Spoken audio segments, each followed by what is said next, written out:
Энэ хүн өмнө саятан байсан. Гэтэл бүх зүйлээ хаяад арал дээр Робинсон Крузогийн амьдралыг сонгосон. Энэ гайхалтай санаа байж болох юм. Энэ чинь бодит амьдрал гэсэн үг. Таны зэрлэг гэрийн тухайн нийтлэл бидний сонирхлыг маш ихээр татсан. Юу зэрлэг вэ?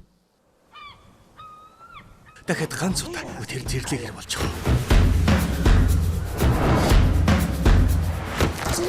Би сурвалжлах авах хэрэгтэй. Надад зэрлэг гэр хэрэгтэй. Нина, зэрлэг гэр нь би. Та нар шин галзсан юм. Би чамаас болоод энэ арал дээр гацчихлаа. Хоёулаа арлыг хуваах юм уу?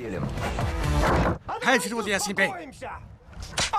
Би бол зэрлэг гэр. Харин энэ аппарат өөрийнхөө сурвалжлагыг эхлэх. Явда. Гал гарах уугүй юу?